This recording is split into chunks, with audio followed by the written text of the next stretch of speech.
Ah yes, yo chicken bros, what's up? It's your boy Smile here coming at you with a brand new video. And today we are talking about a leftist media source, The Atlantic, and their attack on Democrats. Gasp. Which is really surprising. So I wanted to talk about this article ever since I found it. Once I found it, I knew this was an insane article. Now, this is actually take 2. I already read through this entire article, and I will tell you, it has some pretty interesting points. So if you want to check this article out for yourself, I will leave it down below. Do your own research. Don't just trust me. Don't just trust anybody that you read it from. I don't know everything. I am not God. I could tell you what I do know and what I think about certain items and certain topics, but I am not the best media source. Neither are these people. There is no best media source. Do the research for yourself. With that being said, let's get into it. Democrats keep falling for superstar losers. There's never been a better time to lose an election. In the early 2000s, Japanese racehorse Haru Urara, we'll name it that, became something of an international celebrity. This was not because of her prowess on the track, just the opposite. Haru Urara had never won a race. She was famous not for winning, but for losing. And the longer her losing streak stretched, the more famous she grew. She finished her career with a perversely pristine record. 0 wins, 113 losses. So, what does this have to do with the current governance, you may ask? Let's continue. American politics doesn't have anyone quite like Haru Urara, but it does have Beto O'Rourke and Stacey Abrams. The two Democrats are among the country's best-known political figures, better known than almost any sitting governor or U.S. senator. And they have become well-known, not by winning big elections, but by losing them. Okay, let me just give you why Beto and Stacey are so well-known as complete lunatics and hard to work with. Beto is running for Texas and wants to get rid of your guns. To put simply, you can't do that because in Texas there are animals that want to eat you or kill you or maul you. And a gun is the great equalizer. The same goes for where I live, in the middle of nowhere. We got bobcats around. We got other animals around that will maul you if you don't have the right type of protection. I hope that you realize that up in the city. That you come down here and you see a bobcat. Yeah, it's cute. Don't touch it. Do not touch it. And as for Stacey Abrams, well, I don't think the left would vote for her anyway, as they claim to dislike election deniers, and she has denied all elections she's been in, saying that she won. But she hasn't, and then she starts talking like this. No such thing as a heartbeat at 6 weeks. It is a manufactured sound designed to convince people that men have the right to take control of a woman's body away from her. So yeah, I don't know much in the way of what they've done good, but I will say they are, in fact, superstar losers. Both Abrams and O'Rourke have won some elections, but their name recognition far surpasses their electoral accomplishments. After serving 10 years in the Georgia House of Representatives, Abrams rose to prominence in 2018 when she ran unsuccessfully for the governorship. O'Rourke served 3 terms as a Texas congressman before running unsuccessfully for Senate, then the presidency. And they're both running again this year. Abrams for governor and O'Rourke for governor of Texas and Georgia, respectively. They are perhaps the two greatest exponents of a particular phenomenon in American politics, that of the superstar loser. Okay, if the left doesn't like them and the right doesn't like them, don't vote for them and put somebody else up as the candidate. I would assume that would work better. The country's electoral history is littered with superstar losers of one sort or another. Sarah Palin parlayed a vice presidential nomination into a political commentary gig, a book deal, and a series of short-lived reality TV ventures. The landslide defeats that Barry Goldwater and George McGovern suffered made them into ideological icons. I'm talking about something a little more specific. Candidates who have become national stars in the course of losing a state-level race. There have been far fewer of these. There was William Jennings Bryan, who lost in the Senate for 1894, then ran unsuccessfully for the presidency 3 times. And there was the greatest of all superstar losers, the one-term representative from Illinois who was unsuccessful. Senate campaign nonetheless propelled him into the presidency 2 years later, Abe Lincoln. But never before has such a small-scale loserdom so often been sufficient to achieve large-scale stardom. Apart from Abrams and O'Rourke, there have been other examples in recent years. Jamie Harrison made an unsuccessful bid for the DNC chairmanship, and an unsuccessful bid to unseat Lindsey Graham in South Carolina. Then a second bid, this time successful for the DNC chairmanship. M.J. Hager, a Texas Democrat, lost a close House race in 2018, then a not-so-close Texas Senate race in 2020. Amy McGrath likewise used a close loss for a House seat in Hearst, Kentucky, to launch Senate campaign against Mitch McConnell that ended in a 20-point loss. This, it seems, is the golden age of the superstar loser. Well, why do you think they lost? Why do you think they're all losing? Let me give it to you. Let me give it to you. They don't have good policy. They don't have good policy.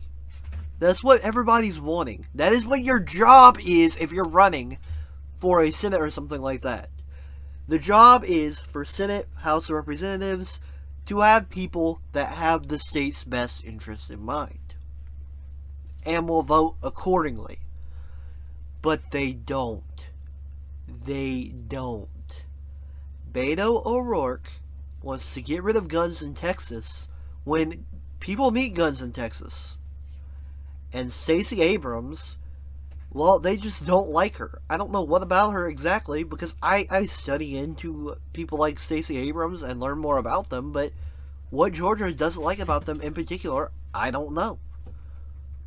Superstar loserdom has not been historically tracked, so it's hard to say with certainty whether it's really on the rise. But the general sense among the experts I spoke with is, I do think it's something we've seen more of. John Pitney, a political scientist at Claremont McKenna College. God, I can't talk today. Why exactly is a complicated question, the answer to which involves various conspiring forces. Technological, political, and demographic. Let me give them to you. Like, these are easy to answer. There is no complication to them. I mean, I'm a hillbilly in the middle of nowhere. Maybe not the most hillbilliest of hillbillies, but basically that's what you would call me as a political figure. And I can understand all three of these very well. The technology has been so amazing in the past few years. I mean, we have the modern marvel, Google. So, having all this media at our fingertips is something we've never had before. Come on, boy. Ugh. The political aspect, well, that's easy. The left is moving so far extreme that nobody wants anything to do with them. And that goes into the demographic side as well. People are leaving the Democrats. Why do you think that is? They are leaving the policy and going for the ideology. You need to have good policy before you get the ideology involved. Have good policy. That's all people want, is a good policy. Let us continue.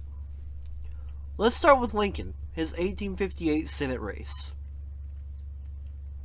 Against Stephen Douglas, produced some of the most celebrated rhetoric in American political history. But without the event of shorthand stenographers, for those who don't know what that is, those are basically people who write down really quickly what people say, could not have taken down the hours-long Lincoln-Douglas debates, word for word. Without the country's new railroad and telegraph networks, those transcripts could not have been transmitted all across the country. Earlier in the century, Lincoln couldn't have possibly become a national figure, Pitney told me. He might have made the same brilliant arguments, but nobody outside of Illinois would have ever heard him.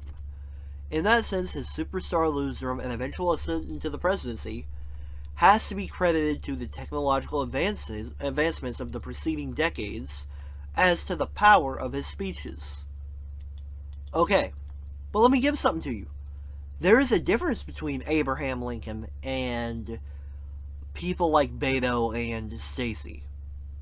You want to know what it is? He had policies. He didn't let the ideology get in the way of the base policies. You know what people like me and the rest of the world want? Do you know what we want? Small gas prices. Good, easy way to get food. Ways to take care of our family. Getting cheap and good food for my dog. That's what we want. We don't want anything more than that. We want to be able to keep the bare necessities and live off of our income. Have that in place, then talk about ideology. That's all we're saying. That's all we're asking.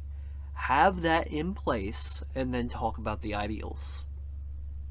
When you take down all the gas and shut down the oil refineries, you're not doing good policy. I'm sorry, you're just not. The same might be said of today's losers. Online fundraising platforms, such as ActBlue and WinRed, give even state-level candidates the ability to draw support from and build a following among donors all across the country. A phenomenon that David Karpf, I hope I said that correct, a political scientist at George Washington University, told me has nationalized local and state races. Okay. Yeah, that's a fair point. Today's day and age is so connected that I can talk to people in Canada in the push of a button. I can talk to people in freaking Japan in the push of a button. Of course, people in America can hear out people like Ron DeSantis and Stacey Abrams and Beto O'Rourke and heck, everyone that is running for office, and we can hear their ideals and make judgments off of them. Do I think that people should be able to pay for a candidate outside of their own state? Earnestly, not really. I mean, I could be wrong. But I think that in the state should have the state funding. Simply because they are going for the state. To have someone from New York fund someone in Georgia, New York's priorities are not the same as Georgia. They're not. So why would they fund someone in Georgia if they don't have the right, the same ideals in mind, or the same policy needs in mind? That's one thing I think of, but let us continue. Candidates also have other tools that thrust them into the spotlight in a way they never had before. TV, podcasts, social media. Abrams and O'Rourke are skilled at using social media, and he, in particular, is a master of the viral moment. The interruption of the press conference at Governor Greg Abbott after the Uvalde shooting, or the recent outburst of a heckler. Even when the campaign ends, no one can stop you from posting. Unlike a generation ago, there are lots of avenues in the media today for former candidates to keep having their views known and to continue to be a spokesperson. Seth Maskett, a political scientist at the University of Denver, told me. Neither Abrams' campaign nor the O'Rourke campaign agreed to an interview for the story. Of course they didn't agree to an interview. They're running from interviews. Why would they come to you? And yeah, I get the point that Greg Abbott's Uvalde shooting that got the O'Rourke treatment, that was horrible. That was wrong.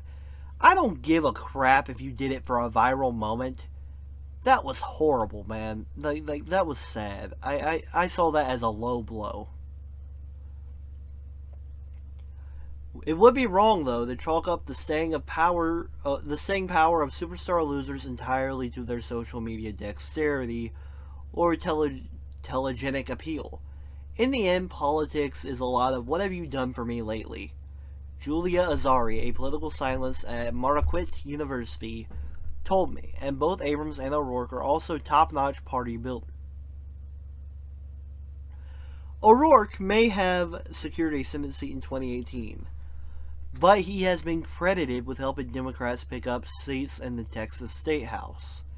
Abrams, meanwhile, has founded an organization to protect voting rights and raise millions of dollars to organize and register voters. Largely as a result, she has been hailed as the driving force behind the Democrats' 2020 success in Georgia. Anyone can tweet, Azari said, but two of them behind the scenes, I think, have actually walked the walk and help other people win. Help other people develop their campaign apparatus. Okay. Let me tell you what Stacey Abrams and... I can't talk for Beto, and I can't talk for Stacey, but I understand a lot more of Stacey than Beto. They seem to be better at tweeting than they are at policy. And that's a problem. You don't want master tweeters in office. You want people who understand policy. Why do you think they're losing? Because they are good at getting followings, but not good at following through with policy. Even though Abrams and O'Rourke have been helpful to their party, a golden age of superstar loserism is currently tied to our current era of what Azari has called weak parties and strong partisanship. For one thing, vilification of the opposition allows challengers, especially to despised candidates, quickly to become household names. Even in extreme long-shot races, donors have been shown a willingness to pour vast amounts of money into these bondangles, something like that. McGrath burned $90 million on the way to her 20-point loss. Harrison raised a whole $130 million against Ted Cruz. There's your problem. And O'Rourke raised $80 million, including $38 million in a single quarter. The most of any Senate candidate in history to no avail.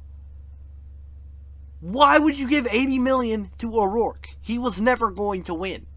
He never would have won. Anywho, whether because they outperform expectations or because of what they're up against, these candidates and their supporters are then able to frame the losses as moral victories. So they win because they're better than them. You see, they win because they are better people. They win because they have the right mind, and we are all wrong. There is no debating. They are completely moral and perfect. Where was I?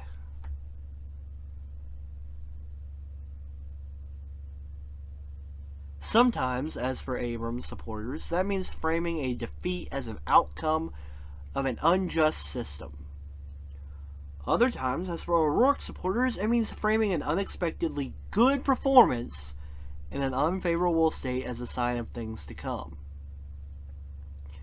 This perhaps is one reason superstar loserism is so far skewed Democratic, political science told me. Democrats desperately want to take advantage of red states that are turning purple. Or perhaps the disparity is a product of our post-Trumpian moment, or something else entirely. Well, I think that needs to be an article of its own. I could probably write an article explaining this. I won't go on for too long explaining this, but to say simply, is a bit of all three and a fourth. So, well, something else entirely is a third, so all three. Trump was not supposed to win, according to the Democrats and people in higher office in the upper echelons. But he did. And because he did, now people are starting to fight back and get Trump back in office. You could say that they were trying to take advantage of red states turning purple, which they failed at miserably, because their policies are not what they want. And the other item is really simple, actually. The left is splintering while the right is divided in two. And that leads to one thing that I can think of. The left will completely be destroyed. And then you have the two sides of the Republican Party becoming the two-sided political party. The never-Trumpers and people like that and the MAGA. That will end up being what happens. For now, polls suggest that things are not looking great for either O'Rourke or Abrams. Superstar loser status, it seems, does not convert easily into electoral wins. Still, this is likely far from the end of the 2018 midterm cycle, when Democratic voters, energized by opposition to Donald Trump, turned into large numbers to break Republicans' stranglehold on Congress. This year, Republican voters, energized by opposition to Joe Biden, will probably turn out in large numbers to break Democrats' majority in Congress.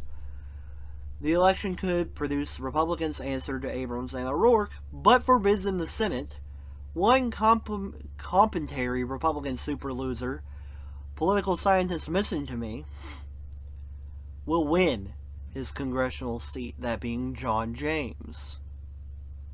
So if the right's losers are winning, the left has really screwed themselves over.